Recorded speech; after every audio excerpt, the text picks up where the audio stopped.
Voilà, bonjour à tous. Aujourd'hui, donc, on va analyser des œuvres de la Renaissance, évidemment, pas toutes, on va voir ça, qui traitent d'un sujet que l'artiste de la Renaissance adore traiter. Eh bien, il s'agit de la déesse de la beauté, de la déesse de l'amour. On l'a dit, il s'agit de Vénus. On va observer donc cette représentation de Vénus dans quelques œuvres. Souvenez-vous, on a vu donc la Vénus de Botticelli dans La naissance de Vénus, donc qui consacre le retour de la nudité féminine magnifiée dans l'art pictural et dans l'art sculptural.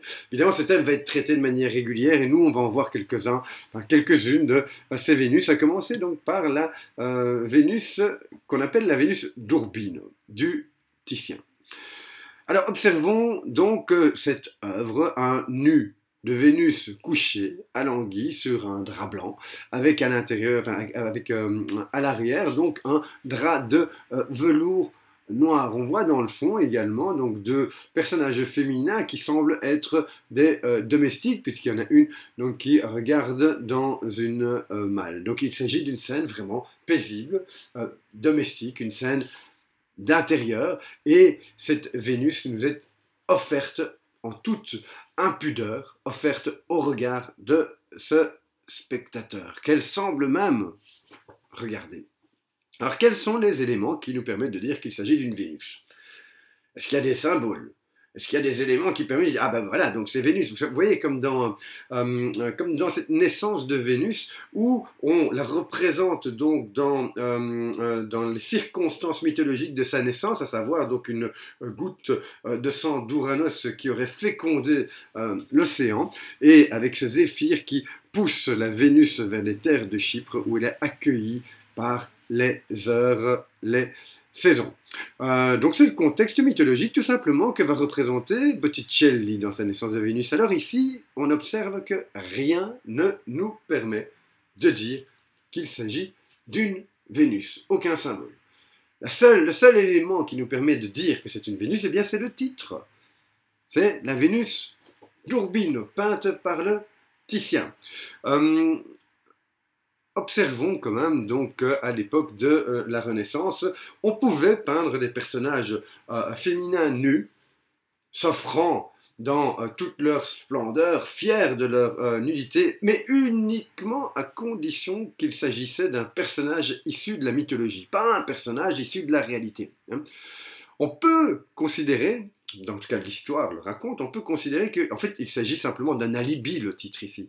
C'est une manière de pouvoir représenter un personnage nu en l'appelant Vénus. Mais de qui s'agit-il en réalité? Eh bien, l'histoire nous raconte qu'il s'agit en fait de la maîtresse du duc d'Urbino. C'est pour ça qu'elle s'appelle la Vénus d'Urbino. Ce serait une commande de ce duc, donc, à notre peintre le Titien, qui avait envie d'immortaliser donc sa maîtresse dans toute sa nudité sur une toile. C'est vrai que quand on regarde donc le visage de cette Vénus, eh bien, il semble tellement réaliste. Observons un gros plan. Hein, on sent que c'est pas la même facture que la Vénus de Botticelli. Cette fille pourrait exister avec un visage qui est bon, très joli, mais assez commun, qui n'est pas forcément idéalisé. Regardez la finesse d'ailleurs du trait hein, du Titien. Hein. Donc, pour preuve, j'en veux. Donc là, je rapetisse donc à ce détail et je vais l'opposer directement à la Vénus de Botticelli. Alors, la question n'est pas de dire qu'il y en a une qui est plus jolie que l'autre. La question est de s'interroger donc sur le réalisme de ces deux visages. On sent bien que la Vénus du Titien existe, en fait, c'est une personne qui existe dans la réalité, alors que quand on observe la Vénus de Botticelli, elle semble un petit peu évanescente, comme ça, irréelle, hein, idéal, de représentant un idéal de beauté.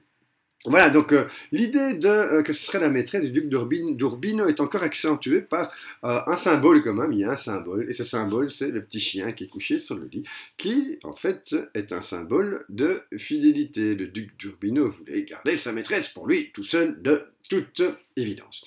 Bon alors, rapidement, hein, abordons donc les techniques, hein, néanmoins, on va accentuer sur deux techniques, évidemment, ce fameux clair-obscur, regardez comment le personnage ressort sur un fond noir, c'est extrêmement bien réalisé. Après ce clair-obscur, on va observer également donc, la perspective linéaire, hein, donc on peut voir dans les dessins des tomettes, des carrelages, là, qui mènent toutes vers le point de fuite, observons-le ici. Voilà, et ici nous avons donc le point de fuite.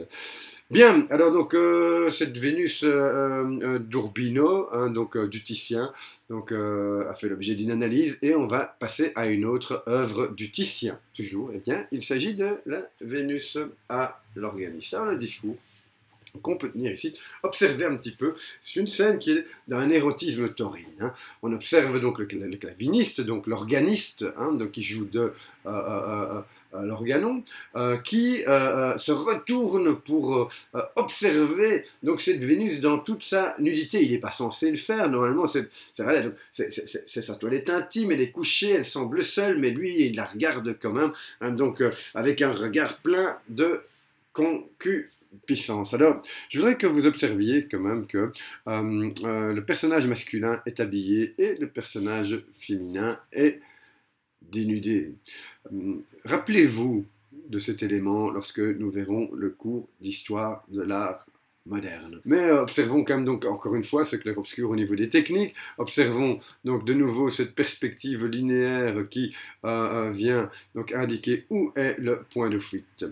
Évidemment, la pose donc, qui fait ressortir les hanches du personnage féminin, ici la Vénus, et les proportions idéales du corps humain, l'idéal de la beauté. Alors, je rappelle quand même que la beauté idéale, donc les canons de la beauté idéale évoluent en fonction des siècles, des époques. À l'époque, donc une femme en chair, comme ça, était considérée comme un symbole de beauté. D'ailleurs, quand on regarde les premières déesses de la maternité dans l'art africain, on observe qu'elles sont très opulentes. Et bien l'idée c'est quoi? L'idée c'est la caractéristique féminine, donc qu'elle peut enfanter, ou en tout cas qu'elle est le réceptacle de la vie. Les hanches larges, évidemment, symbolisent, donc renvoient à cette idée que plus les hanches sont larges, plus il y a de place pour le bébé, hein, pour s'épanouir à l'intérieur du ventre de la maman.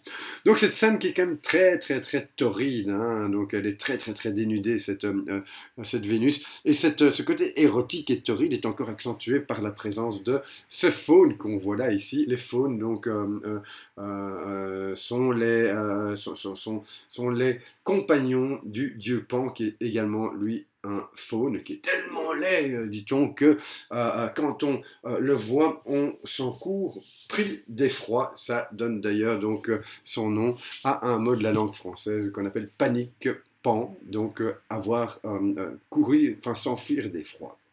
Fils de Dionysos également, hein, donc je le rappelle, hein, donc ce dieu Pan. Voilà, une avant-dernière Vénus, juste pour se faire plaisir, parce qu'elle est splendide celle-là. Hein. Donc elle est conservée à la National Gallery, et c'est une œuvre du peintre espagnol Diego Velázquez. Alors observez cette Vénus tout à fait particulière. Particulière pourquoi? Parce que on a peint de derrière. Alors il faut savoir que c'était encore plus licencieux de peindre la nudité par l'arrière que par l'avant. Ça c'était carrément indécent de représenter donc une femme par l'arrière. Encore une fois, donc c'est une Vénus effectivement. Donc est-ce qu'il y a un signe qui nous permet de dire qu'il s'agit d'une Vénus? Oui, mais bon, il n'est pas flagrant, hein, donc ce signe. Alors, quel est ce signe qui nous permet de dire que c'est une Vénus? Eh bien, il s'agit simplement du petit Cupidon là, qui tient le miroir à sa maman. On rappelle que Cupidon est donc l'enfant de notre Vénus.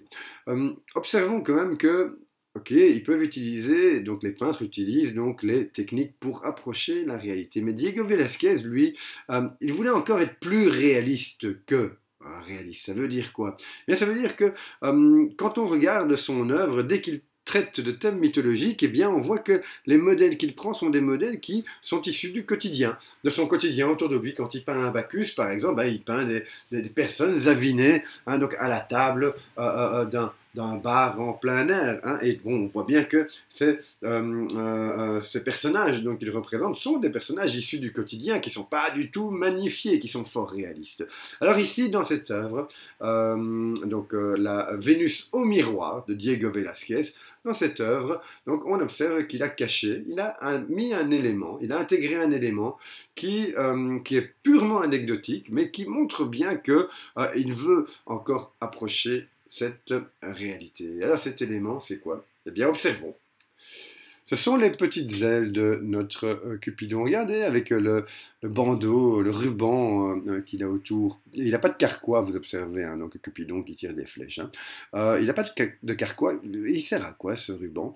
Eh bien, on dirait, en fait, qu'il s'agit d'un élément qui lui permet de porter des ailes, comme si les ailes étaient un accessoire. Ah oui, des enfants avec des ailes, ça n'existe pas dans la réalité. Alors lui, il indique ça de cette manière-là. Il donne l'illusion qu'il s'agit d'un accessoire que l'enfant est allé chercher, donc il met sur son dos, et c'est indiqué par ce ruban bleu, hein, qu'il porte autour de ses épaules. Autre élément qui a fait couler beaucoup d'encre, hein, dans l'histoire de l'art, c'est quoi? C'est le visage de la Vénus dans le miroir. On observe déjà qu'alors qu'il est plus loin, eh bien le visage est plus grand, semble plus grand que le visage du modèle original qu'on voit sur la droite du tableau. Ça, c'est une chose. Alors, beaucoup de commentateurs de cette œuvre nous ont expliqué qu'en fait, Vénus semble nous regarder. Je suis allé à la National Gallery et franchement, je ne pourrais pas le dire. Même en mettant mon nez dessus, je ne pourrais pas être sûr qu'elle nous regarde. Pourquoi? Parce que c'est flou. Et pourquoi est-ce flou? Eh bien, comme il le peint plus grand, ce visage, pour qu'il apparaisse bien dans ce miroir, eh bien, il faut quand même qu'il donne l'illusion de la profondeur. Et qu'est-ce qu'il va faire? Eh bien, il va flouter le visage dans le miroir pour donner justement cette illusion de profondeur. Il s'agit ici de la perspective atmosphérique chromatique. Vous l'aurez deviné. Une dernière Vénus extrêmement célèbre qui se trouve donc conservée dans le musée du Louvre. Il s'agit de la Vénus de Milo. Alors on observe, hein, il s'agit donc c'est la première fois qu'on va observer une sculpture dans notre cours d'histoire de l'art de la Renaissance. Comme je l'ai dit, elle est conservée au musée du Louvre et c'est une des vedettes du musée du Louvre. En quoi est-ce que c'est une vedette? Bon, déjà observer la perfection de la réalisation des courbes, des formes, hein, de la poitrine de notre Vénus, mais observer surtout le drapé, la finesse de ce drapé. Je rappelle que c'est une statue, donc c'est une sculpture en marbre. Pourquoi est-ce qu'on appelle la Vénus de Milo? Alors c'est un petit clin d'œil, mais un clin d'œil qui a son importance. Hein. Pourquoi est-ce qu'on appelle la Vénus de Milo? Eh bien tout simplement parce qu'elle a été découverte à Milo. On l'a retrouvée, hein, et on a pu la dater. Elle date de l'Antiquité grecque. C'est intéressant à observer parce qu'on voit que le grec déjà tentait d'approcher la réalité à tous les niveaux, au niveau des proportions, et ici au niveau du mouvement. Vous voyez qu'elle n'a pas de bras, on n'a pas retrouvé les bras. Hein. Mais au niveau du mouvement qui imprime à son corps, au niveau de ce contraposte, vous voyez, qui accentue les hanches de ce personnage féminin. Et donc ça montre bien quoi? Ça prouve bien que le grec de l'Antiquité essayait également d'être le plus réaliste possible, comme veut l'être l'homme de la Renaissance quand il représente le monde de manière picturale ou sculpturale. Voilà, après ces quelques Vénus, ces quelques représentations de diverses Vénus, donc on va pouvoir passer à la suite de notre programme sur l'histoire de l'art.